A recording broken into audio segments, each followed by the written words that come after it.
The Capital One Duo is definitely one of the most talked about pair of cards within the credit card space, and while many have talked about the benefits, cost, upside and downside to having the cards, I've actually owned it for the past year and it's time to really digest whether the Duo was worth it to complete. So the Capital One Duo consists of two major cards. The first is the Capital One Venture X, which is going to be your primary card for travel related purchases, but also the key that unlocks the potential for higher value redemption. The Venture X is a $395 annual fee card that helps you earn 10x on hotels and car rentals, and then 5x on flights via their travel portal, and then 2x on everything else. While the annual fee may be unappealing to some, the Venture X offers 2 credits to offset that annual fee and gain the popular nickname, the free premium travel credit card. Those credits being a $300 annual travel credit that is linked to the travel portal that can be used on any purchase through the portal, which means for flights, car rentals, vacation rentals, and hotels, which in theory helps make the effective annual fee go from $395 to an effective $95. Additionally, the second credit, which is a 10,000 miles anniversary bonus, helps reduce that number to technically $0 because at a minimum it's equal to $100 in value. Even after these 2 credits, what makes the Venture X a premium travel credit card includes credits to global entry or TSA pre-check, access to over 1,000 lounges worldwide, including their own Capital One exclusive lounges, and even more premium benefits and coverages that we'll dive more into further in this video. The other card that typically pairs with the Venture X to complete the Capital One Duo is the Capital One Saver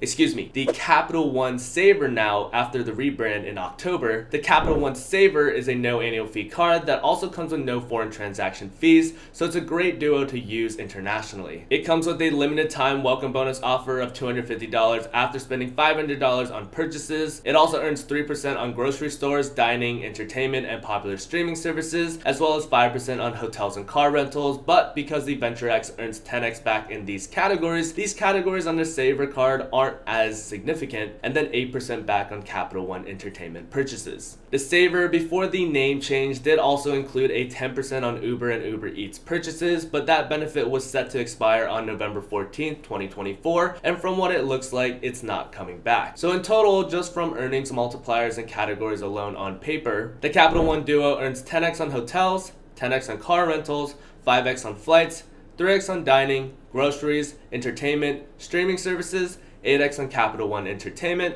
and then 2x on everything else. Moving on, let's talk about the positive experiences I've had with the Duo in my wallet, and of course, after we talk about that, we'll switch over to the negative experiences I've had. One card is a travel credit card and also a card that you can be your catch-all card, while the other one is more of a jack-of-all-trades card where you can bring it out for most spending scenarios. But even if you do get confused on what the Saver earns points in, you can always pull out your Venture X as a backup and still earn 2x back. For example, if I'm at a food truck standing in line to pay for my overly priced food and I have no idea whether the purchase is going to code for restaurants or something else, which in most scenarios would mean that I would pull out my Saver to pay for and earn 3x points back on the purchase, I'd pull out my Venture X instead and earn 2x points on the purchase instead and only lose out on 1 extra point per dollar I spend. While for other card trifectas like the Chase trifecta, which consists of a Chase Sapphire card, the Freedom Flex, and the Freedom Unlimited, all 3 cards earn 3x in dining, while 2 earn 3x on drugstore purchases,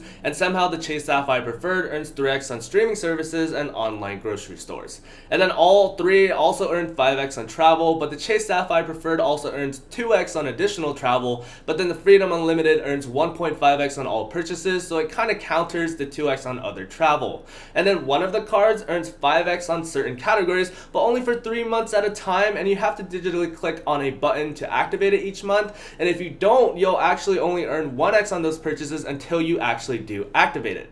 Yeah, I prefer my cards to be as simple as possible so that they don't cause me to second guess at the counter when I pay. Because at the end of the day, credit cards should be making your life easier, not harder. Another positive that I've had owning the Capital One Duo is their transfer partners. Capital One has 18 unique transfer partners, which consists of 15 airline partners and then 3 hotel partners. Some of the more impressionable ones out of these partners are Air Canada Aeroplane, Cathay Pacific, British Airways, and Turkish Airlines Miles and Smiles. All partners except for 2 out of the list are 1-to-1 transfer rate, and like every other flexible credit card lender, will have transfer bonuses from time to time. But one of the best things about Capital One's transfer partner list is how diverse it is. Having that diversity means that any trip, whether it be a domestic one or international one, has an almost guaranteed chance that I'll be able to find these flights through award availability through Capital One's transfer partners, ensuring that I don't need to spend any money on these trips. It's well documented on my channel now that I've been able to save thousands of dollars to ensure that my family, whether it be my parents or my little brother, get to go visit wherever they want to go for completely free. Additionally, there will be videos coming up in the future where I document how I save thousands more, ensuring that my girlfriend and I get to travel to Japan for completely free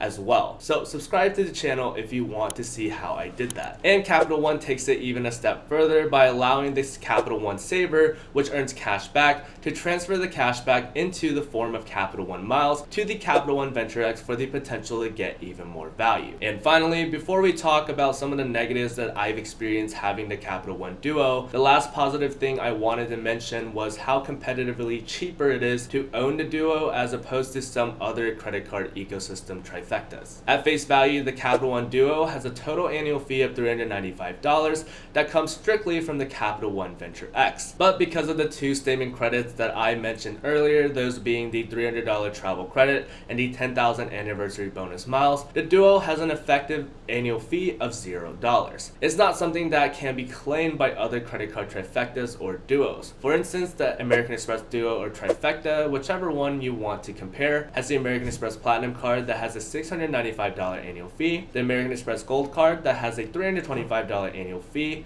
and the American Express Green card that has a $150 annual fee. Now obviously, with the same logic that I applied to the Capital One Duo, with the effective annual fee should be applied for the American Express Duo or trifecta as well, but unlike the credits from the Capital One Duo, the credits on the American Express side takes a little longer to recoup and are a lot more complicated to use. For the Chase trifecta that I mentioned earlier, which consists of a Chase Sapphire card, either the Chase Sapphire Preferred at $95 per year or the Chase Sapphire Reserve at $550 per year, are going to be the reasons why the Chase trifecta has an annual fee, as the other 2 cards, the Freedom Flex and the Freedom Unlimited, are no annual fee cards. The Chase Sapphire Preferred has a $50 statement credit to help recoup some of the $95 annual fee back, making an effective annual fee for that trifecta $45. And the Chase Sapphire Reserve has a $300 travel credit similar to the one that is offered by the Venture X, which helps recoup the $550 annual fee back a bit, making the effective annual fee for that trifecta $250. While there are definitely arguments that can be made in terms of how much better each credit card trifecta may be, another added benefit that is exclusive only to the Capital One Duo, more specifically the Capital One Venture X, is the added clause that the first 4 authorized users are offered for completely free. For the Platinum card, it costs an additional $195 per user, and for the Chase Sapphire Reserve, an additional $75. A benefit of the Venture X that I have been fully able to utilize, giving my parents, my little brother, and even my girlfriend access to user benefits, which includes things like access to over 1,000 lounges worldwide, plus Capital One's exclusive lounge network. Alright, so now that we've talked about the key positives that I've been able to get out of having the Capital One Duo over the past year, let's talk about some of the negatives that I've noticed from having the cards. The first negative is the travel portal. While there are a bunch of positives about the travel portal, for example, the price matching feature, it did give me one of the first negative experiences I've ever had owning the Duo. That negative experience was that for whatever reason, I got an alert that one of the connecting flights that I had booked for my mom was randomly canceled a couple of days before she was due to fly out. Now, it's not like I had booked this flight last minute. No, my mom and I had planned for this connecting flight months in advance and even selected her seat. Imagine my horror when just a couple of days before she was due to fly, I get this email from Capital One Travel telling me that my seat selection had failed and that this flight no longer was booked and that my money was being refunded. I immediately got on the phone with Capital One Travel, and through the next couple of hours, was thrown every excuse in the book, but ultimately was able to rebook my flight at a more expensive price. But luckily I persuaded Capital One to take the hit, because at the end of the day, none of it was really my fault. And unfortunately, this experience isn't mine alone, as there are thousands of posts online talking about similar experiences, which is why I urge to be cautious of booking travel through a credit card owned travel portal as much as possible. Another negative about the Capital One Duo is that it's unfortunately too good to be true. At the time of recording this video, I just crossed the 3-year mark of owning the Capital One Venture X and the 1-year mark of owning the Capital One Saver. When I say that it's too good to be true, I mean that this duo, specifically the benefits and perks of each card, are not sustainable, and because of that, they've been getting downgrade after downgrade after downgrade. The most recent one being the 10% back on Uber and Uber Eats purchases, as well as a free Uber One membership that was removed on November 14th this year. A benefit that benefited a ton of people, especially those being college students, that now suddenly is removed. Another was the Priority Pass, which originally included not only access to 1,300 plus lounges worldwide, but also included restaurants within certain airports. The restaurant portion was removed shortly after the card was released in 2022. Another downgrade, well, not actually a downgrade, more of an observation, is how slow the Capital One Airport Lounge network, something that I mentioned in this video, is being built out. At the time of recording this video, there are only 3 lounges, those being in DFW, DEN, and IAD. DFW being shortly built after the credit card launch in 2021, while the other 2 being completed in 2023, but there were a ton of setbacks. Both lounges were originally promised to be completed in 2022. Additionally, Capital One Landings, a concept that was coined back in 2021, had promised lounges focusing around food in DCA, Las Vegas, JFK, but up until now are still not open. Meanwhile, Capital One's competitors like Chase and American Express continue to build out their lounge networks at impressive speeds. Chase, having started later than Capital One with their first lounge completed in 2022, has grown to 4 lounges with promises of more in Las Vegas, Philadelphia, Phoenix, and San Diego. Overall, the Capital One Duo has done amazing for me and my spending habits. Is that, like most credit cards, it's really up to you to figure out what credit card setup or credit card is going to benefit you the most. The Capital One Duo is overall a fantastic setup, and I can see it benefiting a lot of people, but that does not mean that there aren't other trifectas or duos out there that are going to benefit you more. Take the time to do your own research about which credit cards will benefit your lifestyle the most. And with that, thank you so much for watching as always. Stay safe out there, everybody.